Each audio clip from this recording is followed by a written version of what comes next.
செம்மரக்கட்டைகள் நிறைந்த கண்டெய்னரில் ஜப்பான் செல்கிறார் புஷ்பராஜ். மாஃபியாவுடன் சண்டையும் இடுகிறார்.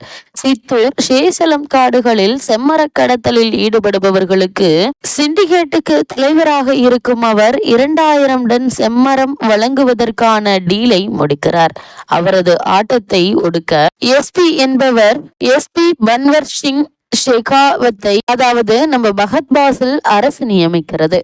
தானும் ஒரு கூலியாக காட்டுக்குள் சென்று புஷ்பராஜினுடைய ஆட்களை பகத் பாசில் கைது செய்கிறார். போலீஸ் ஸ்டேஷனில் தனது ஆட்கள் மீது அத்துமீறியதால் அனைத்து போலீஸ்காரருக்கும் செட்டில்மெண்ட் கொடுத்து ராஜினாமா செய்ய வைக்கும் புஷ்பராஜ் மீது கொலைவெறியுடன் பாயும் பகத் பாசில் தன்னிடம் அவர் மன்னிப்பு கேட்க வேண்டும் என்று MP ராவ் ரமேஷிடம் சொல்கிறார்.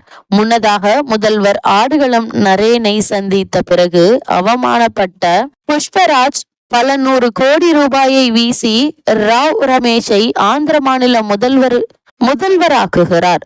பகத் பாசிலை மீறி புஷ்பராஜ் செம்மரங்களை கடத்தினாரா? ஒன்றிய அமைச்சர் ஜெகபதி பாபாவுக்கும் புஷ்பராஜுக்கும் என்ன பிரச்சனை?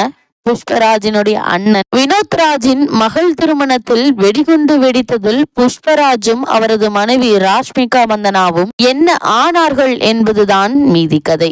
முதல் பாகத்தை விட 2ஆம் பாகத்தில் மசாலா, ஆக்ஷன், ஃபேமிலி சென்டிமெண்ட் அதிகம். இயக்குனர் பி சுகுமார் பக்கா கமர்ஷியல் பேக்கேஜுடன் படத்தை கொடுத்து புஷ்பராஜின் இமேஜை மேலும் உயர்த்தியுள்ளார்.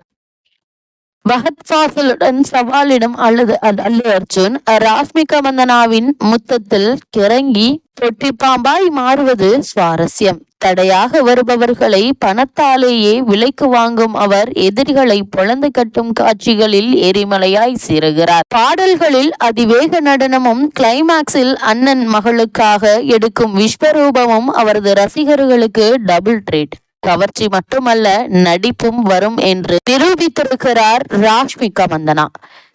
கிஷிக் பாடலில் ஸ்ரீலீலா அதிவேகமான நடனமாடி மயக்குகிறார். பகத் பாசில் ஆவேச புலியாக மாறி அல்லு அர்ஜுனை அடக்குவதிலேயே நேரத்தை கடத்துகிறார். அனுஷ்யா பரத்வாஜ், ராவ் ரமேஷ், சுனில், ஜெகபதி பாபு போன்றோர் தங்களுடைய கேரக்டருக்கு நியாயம் செய்துள்ளனர். பாடல், சண்டை, செம்மர கடத்தல் காட்சிகளில் ஒளிப்பதிவும் VFX-உம் மிரட்டியுள்ளது.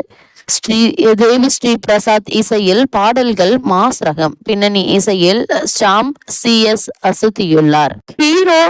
ஹீரோயிஸ்டுக்காக லாஜிக்கை மீறிவிட்டனர். முதல்வரையே மாற்றுவது. ஜப்பான் கண்டெய்னரில் 42 நாட்கள் புஷ்பராஜ் இருந்ததாக சொல்வது எல்லாம் காதில் பூ சுற்றும் ரகம். 3ஆம் பாகத்திற்கு லீட் கொடுத்துள்ளனர்.